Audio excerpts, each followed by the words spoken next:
Another Angle, a Carnegie Council podcast. I'm Hilary Sutcliffe and I'm on the board of the Carnegie Council for AI and Equality. In this series, I get to talk to some of today's most innovative thinkers who take familiar concepts like democracy or human nature, regulation, or even the way we think about ourselves and show them to us from a quite different angle. What really excites me about these conversations is the way they challenge our fundamental assumptions. And certainly for me, and I hope for you too, their fresh thinking makes me see the world in a really new way and opens up a whole raft of possibilities and ways of looking at the future. Today, I'm delighted to welcome Chris Hodges, who is Emeritus Professor of Justice Systems at the University of Oxford, an expert in regulatory systems and dispute resolution.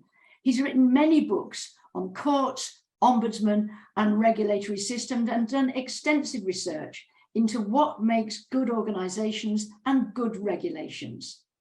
He's author of a new book on outcome-based cooperation in communities, in business, in regulation, and dispute resolution.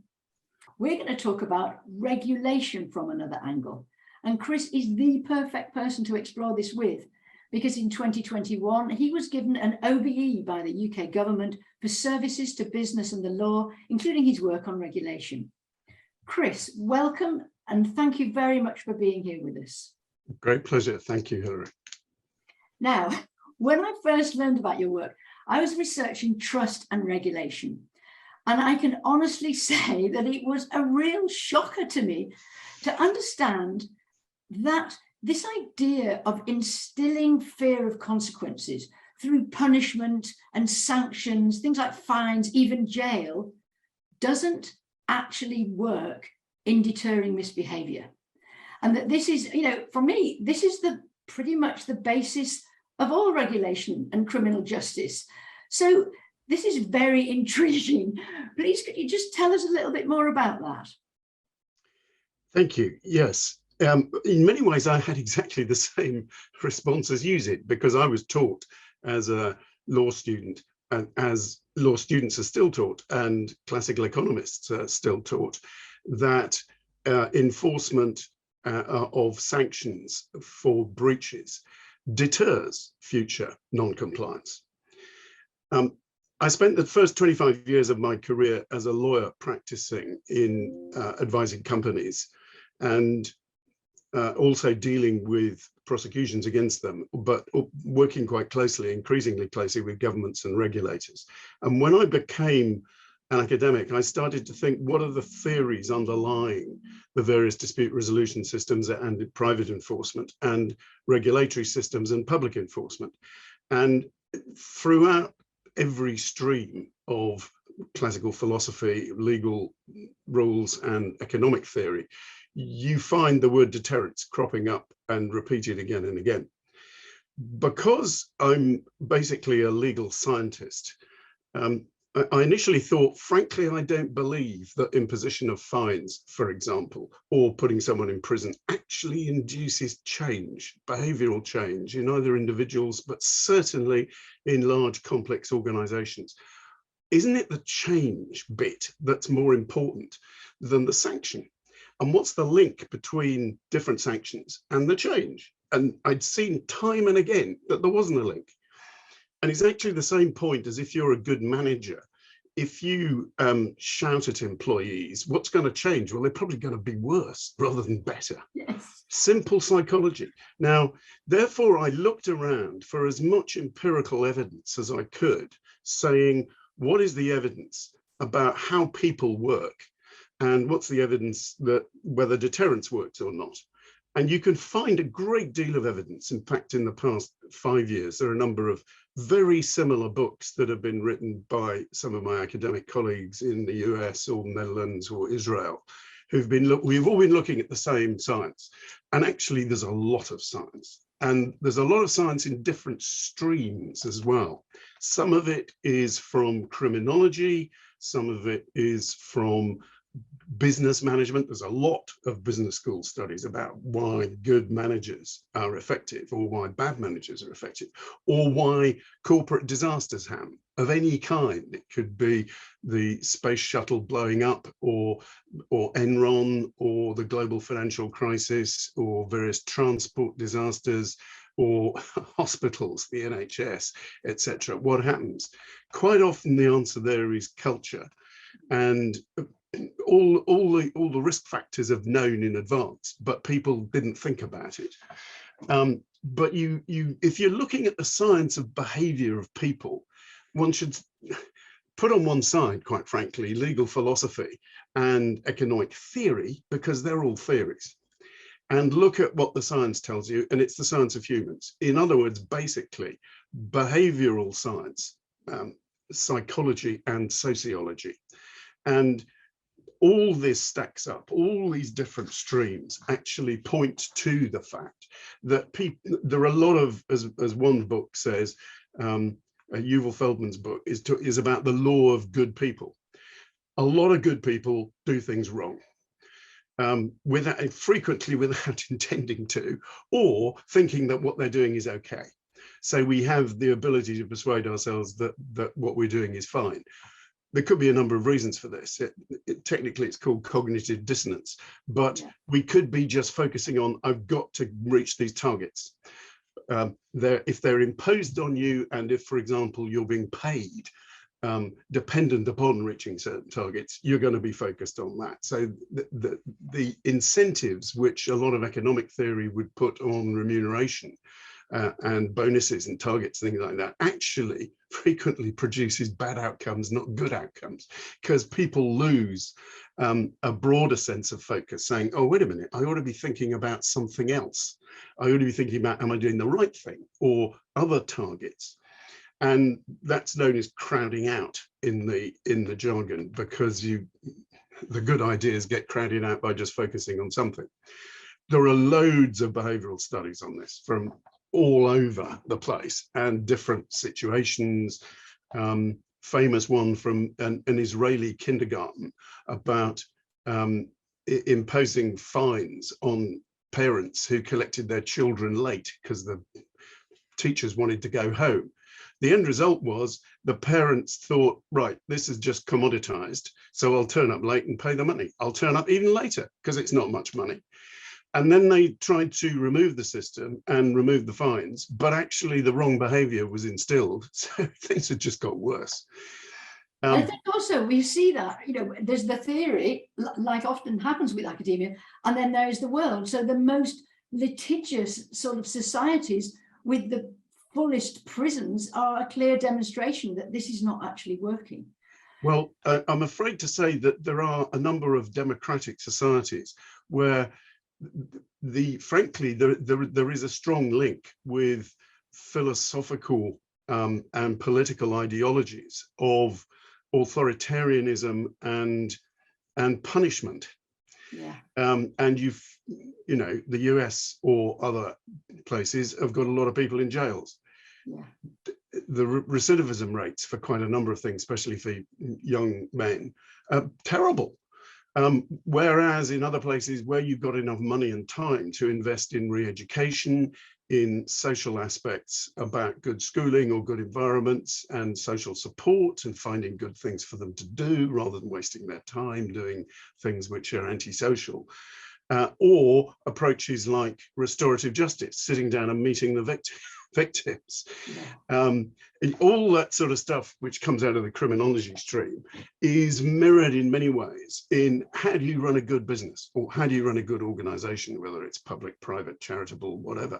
You support people. So the behavioral science has actually quite a number of different theories, but one which I found particularly illuminating is called self-determination theory, by American professors Ryan and Deci, who've spent their whole lives with teams researching many different things. The textbook is absolutely enormous here. And their three concepts are: people need to feel competent, to feel autonomous, and to feel related to others, because we're social animals.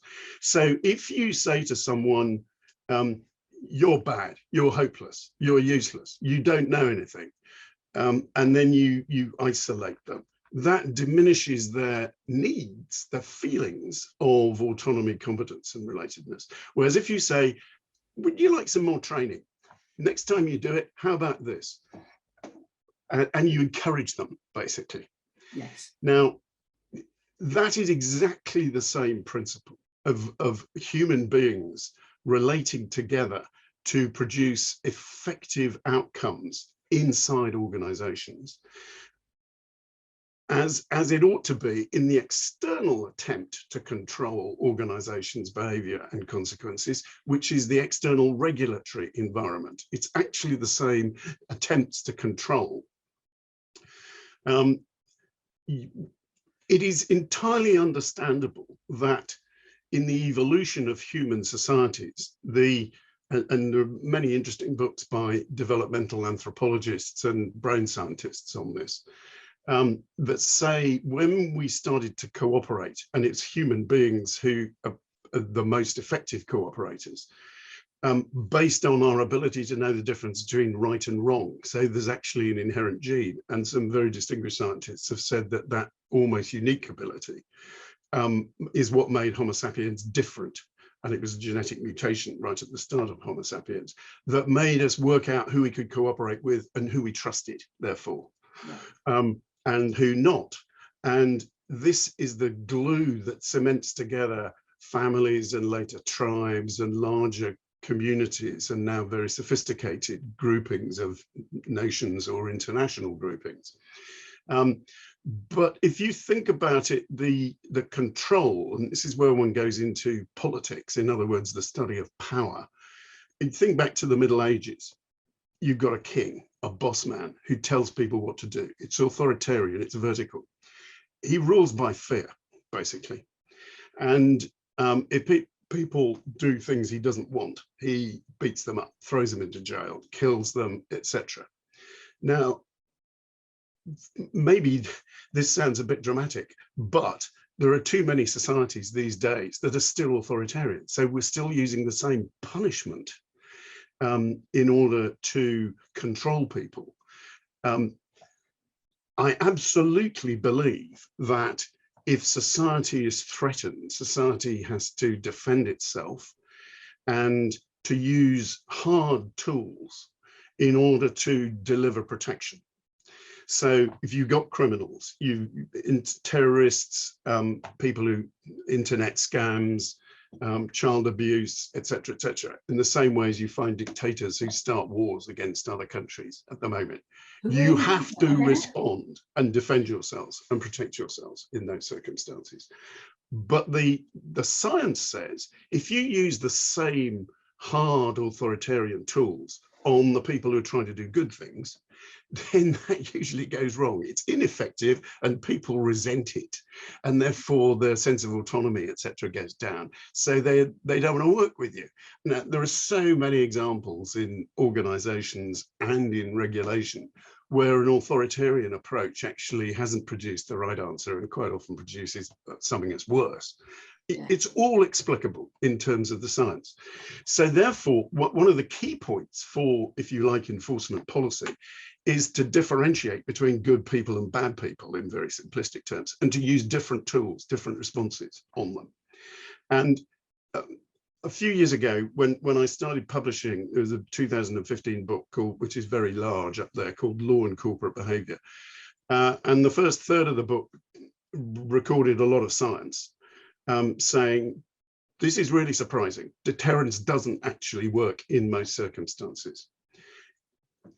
But the rest of the book was looking at the enforcement policies of many UK regulators, saying quite a few of them have changed. They're using tools and interventions in other ways which are more supportive. In other words, that would support the sense of autonomy, etc.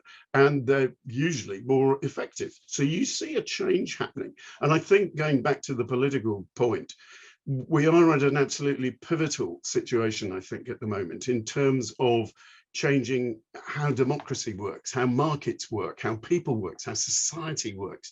We have to be more cooperative, because the point that I suddenly struck me in the middle of the pandemic was human beings are more effective and we produce better outcomes when we cooperate. How do we do that? So it was that line of thinking, developing some earlier work that I'd done with my friend Ruth Steinholtz, who's a corporate culture expert and former general counsel of a multinational, where we were saying you've got to do good things, basically, and be ethical. But the answer to the question about how do we cooperate seems to me to be fairly simple. It comes down to a couple of propositions. One is we've got to know what we're cooperating about.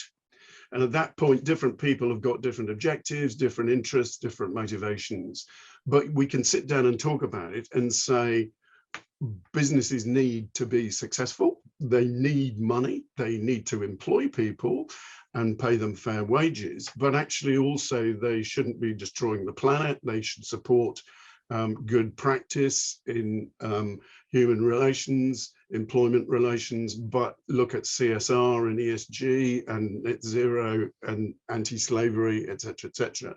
But equally, they need to have appropriate protection, which is the classic function of regulation, so that they're not wasting their money harming people, because that's a fairly short-term and risky business or other enterprise. So you can balance all these things.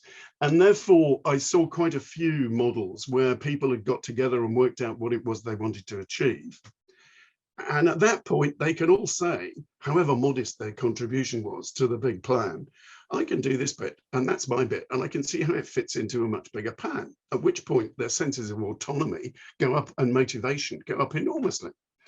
But I think I've seen that too in a couple of areas of soft law and regulation that I've been involved in.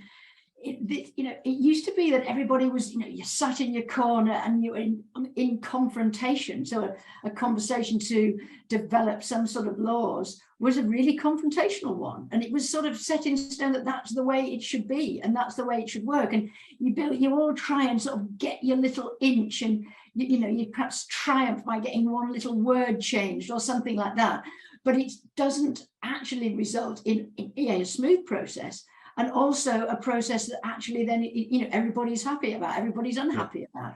And some of our other people that we're talking to from the podcast are talking about all these areas that you're helping us understand. So let's say you're a regulator and you have a new area of technology, for example, because obviously with the Carnegie Council, we're doing a lot with very new technologies. You can see that you can't actually use the old command and control. What should they do? What should they be thinking of? What should they be doing differently? Well, the model says we should sit down and work out what it is we're trying to do. Purposes, objectives, outcomes. Yeah. Many regulators do not think about outcomes. They aren't expected to think about outcomes. I always remember the very simple quote by an American chief of police saying, I can easily get my staff to go out and write parking tickets. Does that make the streets safe? No. What makes the streets safe? So certainly any safety regulator or environmental protection or even economic regulator, etc. What are they trying to do? What are the outcomes? And what are the outcomes of the various stakeholders who are involved in this? So you sit down and work it out. But the regulators actually also need permission to do this, because as soon as they start talking to anyone, people start shouting capture. Whereas you have to have a conversation. And that leads to, so that there needs to be governmental and society permission for them to have discussions about what are the outcomes. But if these are transparent with appropriate governance and openness, then it should be a stakeholder involvement within which everyone agrees what we're trying to do. How do we know if we're doing it? What are the mechanisms? But also, are people trusted? Because the second point was people will cooperate where they trust each other. So how do you build that? Now, the one point I think that I've contributed to this is let's turn trust round, if it is a central element, and encourage people to produce evidence that they are trustworthy. Yes. So they have good systems. Big difference. That is a really big difference, isn't it? Instead of having to jump through a hoop, you're asking for demonstration. And what I liked about that as well is the stakeholders are agreeing what their expectation is. So there isn't necessarily the NGO saying, well, we don't want to do it like that. They have got an agency in agreeing what trustworthiness looks like. Now, that's a whole different ballgame, actually.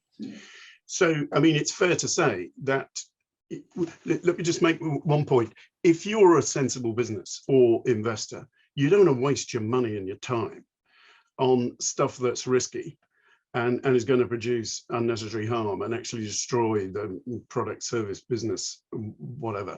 But you want to attract and retain staff, usually attract and retain customers, investors, reputation in the marketplace, and society support. So local people appreciate what you're doing, want to go and work for you, etc. And therefore, one could have a very efficient approach of actually producing evidence that you've got a trustworthy organization, because you're demonstrating good outcomes and you're demonstrating good behavior. And that could be very efficient, because you could pre-qualify for public procurement. You wouldn't have to keep doing it again and again, for example. But the same point about trust would apply just as much to regulators and governments. Politicians always find this difficult, as to NGOs or anyone else. Can you really be trusted? So at that point, you actually encourage enormously more engagement, but you should also almost sort of generate a market in thinking about, well, what other evidence could we produce? What is relevant? It's quite important that it doesn't then become authoritarian and blameworthy. Yeah. Because we know that when people fear, very good books by Amy Edmondson on psychological safety, and tons of examples of this. If people are afraid of criticism or adverse consequences, then they don't share information. And the aviation safety, nuclear safety have shown how to switch the entire approach from a deterrent sanctions model to what they call open and just culture, where people feel supported, they will share information automatically. And that's the only reason planes stay in the sky or nuclear plants don't blow up, because they're constantly monitored, people thinking about what should we be doing. So it shows that this social system can work, does work, and therefore it can be replicated in other situations. And also we see when it doesn't work, like Chernobyl and Boeing, that's what was missing. In both of those cases, that's what was missing. So disasters prove the rule. Yeah. And plenty of NHS reports about hospital trusts where things have gone wrong. It's always the same ultimate issues here. So therefore, what should people do? Now, first of all, one needs permission. So it would be one of my dreams is to get OBCR, outcome-based cooperative regulation, approved by governments. I gave a talk on this at the OECD quite recently, and they're certainly interested. And I'm supporting quite a number of regulators or sectors, the food sector, information, data, medical technology, etc., to move in this direction. We need a bit more institutional change to give permission and for people to sit down and start talking. I wouldn't say it's always easy. There's a very good example of a good friend of mine, Srikanth Mangalam, who worked in Canada, and with a really innovative program of the Ontario government about putting in place new rules for heating and heat engineers. And the engineers were moaning for years about the fact that the system didn't work. And the Ontario government actually says, okay, you sit down, form a committee, we'll be secretariat, but we won't chair it or run it. You work out what the answer is. Now, of course, everyone came in with their preconceived views, which are, I'm going to defend my particular position or my business or my approach. So it took time to build trust and engagement. But everyone then saw it as an opportunity to, and indeed a responsibility, to get a system that worked. But not only that, but it worked for the public good. And it would deliver efficient outcomes, but the right outcomes. And it has been, I believe, extremely successful. So these things can take time. And the various psychologists who say, actually, when you're sitting down and talking, you may get more tension and disagreements, but it's how you manage it. And if you manage it with respect, or maybe you need an independent mediator or something. So no one's saying, especially in the difficult things like AI or neuroscience or whatever, these are new. We don't know what the risks are. We don't know how to control them. We do need to talk about it. There will be differences of opinion, and it's going to take time. But if you don't sit down and talk about it, it's going to take even longer. And when things go wrong, you don't identify them and fix them so quickly. So it's that sort of approach of a constant circle of identifying problems and just fixing them together. I think that's one of the findings of the work that I did, that regulators are actually trusted. They have got public trust as sort of what we called a trusted environment for collaboration. Because you need a trusted environment, you need people to join together in a collaboration, especially for something, you know, as complex as some of these new technologies, to feel that actually they're going to be listened to, that it's going to work, that it has got a public good purpose, rather than just smoothing the path of some innovation for the ends of companies. So this is quite exciting when I was reading your work, just to see the different examples of where, in even quite, you know, high conflict areas, this collaborative approach. And I think the secret, as you have told us, is having a joint outcome, having an outcome that everybody can develop together, but also something that everyone can buy into. And I know you've been doing some more work in some of the new areas, I think medical devices and medicinal cannabis and all sorts of areas, interesting new areas where you've achieved that.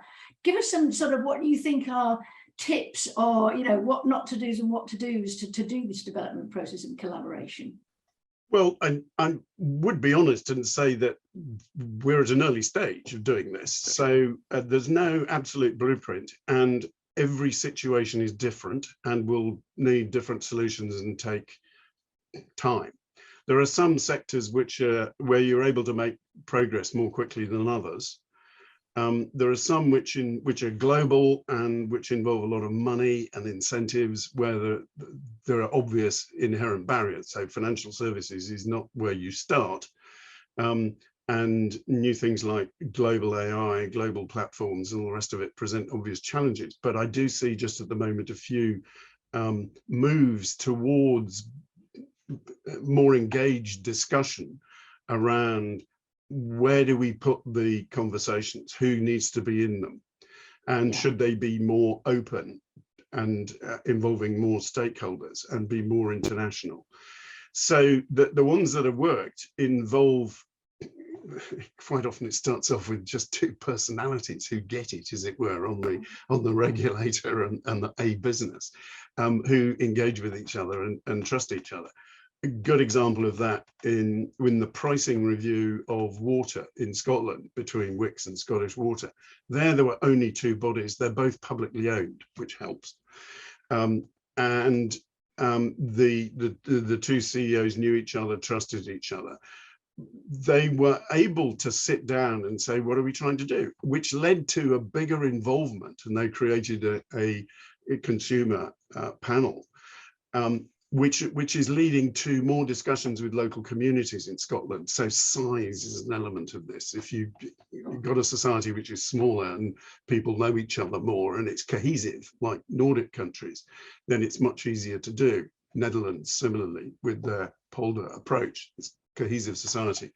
So size is certainly relevant, but in Scotland, and the Environment Agency, SEPA, has done a spectacularly good job and is starting off with another one now, much more challenging and bigger, on getting different businesses, different communities, educators, transport together, saying, what's the local plan? Let's all agree it. Yeah. So it really was a community effort there in that situation. That particular one had effectively a coordinator who's the local environment inspector, whose obvious interest was that she wanted to reduce environmental pollution from the old oil and gas industries as they were decommissioned. So she's achieved her goal, but everyone else has achieved loads of other goals in the process. Now, exactly what that form of discussion and cooperation might look like differs. I'm certainly thinking in other contexts, like social housing or property, about creating some form of stakeholder council at a high level, Yeah. which would be maybe statutory, maybe less formal.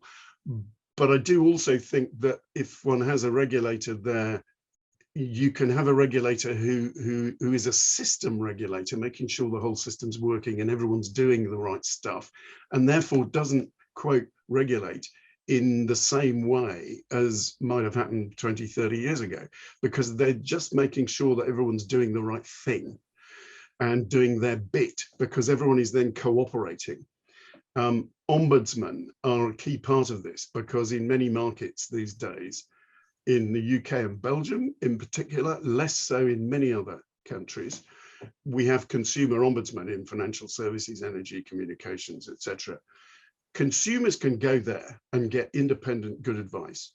They will get their problems sorted, because the ombudsman can then decide cases in a very non-legalistic way, fast process, but totally independent and fair. You don't need to use courts or lawyers in these circumstances. And they're typically free. The ombudsmen are free, but the ombudsman then use all the data they get. Some of it will just be, what questions are people asking on the website? Some of it will obviously be dispute data, and all that is aggregated, which tells you what's going on in the marketplace. So it's a huge monitoring tool.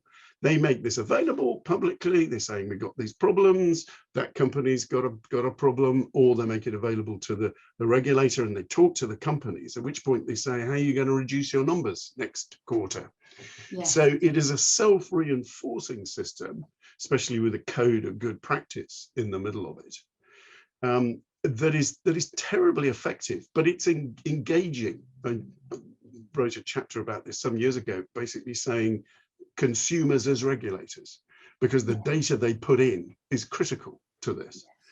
And I think that's what's exciting about it from our point of view too, looking at how, you know, society shapes regulation, because we hear a lot about, you know, ethics washing, greenwashing, trust washing, and getting together the different stakeholders to say what the expectations are and agreeing what to actually look out for really takes away that, because there isn't, if you're only just talking about it without delivering the evidence of trustworthiness that you have agreed and stakeholders have agreed as important, that takes all the washing bit away, because we've all agreed what the expectations are.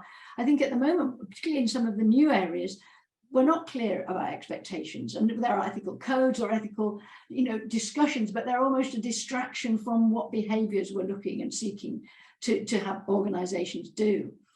I think so. You also, I don't know if we want to go through them particularly one by one, but you have the sort of 6 elements of outcome-based collaborative regulation. Do you want to just sort of summarize it for us briefly? Is that fair? Is that reasonable? The basic approach is sit down and work out what the common purposes which are agreed are of the various stakeholders: purposes, objectives, outcomes. Yeah. How do you identify if you are achieving the right outcomes or the wrong outcomes? Are people getting hurt? What is the evidence of trust here? And one therefore creates relationships that are based on trust. It is possible then to, if you like, have a trust track or a trust community. Now, I mean, there are some risks in this, because one doesn't want to exclude people who, like small businesses, who don't have much competence and therefore may, as a large business, and may not have the time or the resources to produce much evidence. So it's got to be proportionate, it has to be fair, but it could also build capacities. A good example there being the Essential Services Commission of South Australia, who's been doing this in implementing water and energy regulation on small groups of homesteads or businesses in the outback in Australia. No way would you impose all the normal regulatory controls that you would on an energy generator or transmission system, but they're able to build up competencies. And the code approach basically boils down to, you commit to doing the right thing. If anything goes wrong, you'll own up and ring the regulator straight away, at which point people will come along and help you solve the problem. Yeah. So it's almost as simple as that, basically. And obviously you can expand on these things and give more examples. Guidance, etc., is very useful. I'm not saying there shouldn't be a system with no rules, because rules are important, and sometimes hard legal rules are important, but it depends on the circumstances. But you get people together, and then you just monitor, and you get a system saying, where are we going to get the data from? Is it an ombudsman system? Oh, the data's all over the place. Maybe we should pull it together. So you need a single ombudsman, for example, or where is it? Or transparency from what data is in the companies, what data is all over the place, because the data is going to be very, very effective if you get a larger database. AI has got citizen enormous science. I mean, citizen contributions to this are really growing, because they're the ones that are feeling it and seeing it, but they're not necessarily heard in a legal way. Yeah. And I did really like in your book, Ethical Business and Regulation, the Scottish Environmental Protection Agency little chart on compliance, because I like the point of this trust track, that the people who are trying and delivering get treated differently. I think there are I think it's on there 6 different categories. Criminal, chancer, I really liked, careless, confused, compliant, and champion. Now, quite obviously, all of those different people don't get hit with the same blunt stick of sanction, because they have different needs and they will respond in different ways. So what I liked about your work as well is this nuance that will help people who need helping, and actually will do different things to people who are misbehaving in different ways. And I think that's quite a powerful and interesting model to look at. Yes, I mean, you say, what's the problem? And I agree that the CPA chart has been widely quoted and is very striking. I think we can actually improve on it these days if we apply the latest science, but that very definitely is the direction of travel. But the major point about that is not just looking at motivations. You also need to look at competencies and resources, and then tools, intervention. So the CEO of the UK Office for Product Safety and Standards, Graham Russell, has developed with colleagues a concept of regulatory delivery and regulatory delivery model, and he's worked with a number of developing countries and OECD in this, and I spurred him on to writing down the model in a book called Regulatory Delivery. In that, he says the regulators need governance and transparency and outcome focus, a risk-based approach, which are more important risks than others. You need data to work that out. And he is one of the few agencies that actually tries to report on outcomes. Are we improving the outcomes for product safety or not? But one of the things which I absolutely love about that is that he de-emphasizes the word enforcement and says, what about intervention choices? So you use the right tools to support most people, whereas if you've got a criminal, you go in hard and remove them, basically. Similarly, the Civil Aviation Authority almost never fines companies. They may fine, whether it's air traffic control, which is maybe a public body, or airlines or airports or whatever, or people who are involved in fuel. What they do is talk to them, and then if it's not working, they remove licenses or qualify licenses to operate. And that focuses the mind enormously on getting the change that needs to happen to restore trust and reduce risk. Saying, okay, we now think you're all right. We will trust you to land planes over a certain weight. But until you do that and satisfy us, we don't. So one can deploy interventions, but to labor the point right at the beginning, it isn't deterrence. Now, there is a very important political point here, which is what sort of society do we want to live in? I believe that deterrence and ruling by fear are medieval concepts that should not have a place in any modern democracy. And you've only got to look at Russia at the moment to say, do we want to live there? No. Well, this takes you towards saying, shouldn't we have a more open, level playing field of individuals who are responsible and cooperate with each other? And that means actually taking away authoritarian ideas like deterrence and as civil aviation does, of using newer language like intervention and outcomes and risk, etc. Certainly data and new institutions that work better to deliver the right outcomes. But it does involve involvement of everyone, and surely that's a better society. Doesn't mean to say everyone's got to think the same thing, far from it. But issues of respect and discussion there, that's the sort of society which I think is going to be exciting and fulfilling and innovative. What a fantastic place to end this podcast, Chris. Thank you very much indeed. What we'd like to do is we'll put Chris's book and put some of the links and references that he's mentioned in the podcast underneath.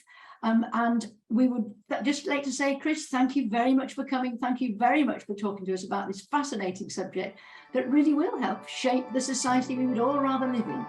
Thank you very much indeed. Great pleasure, Hilary. Thank you so much.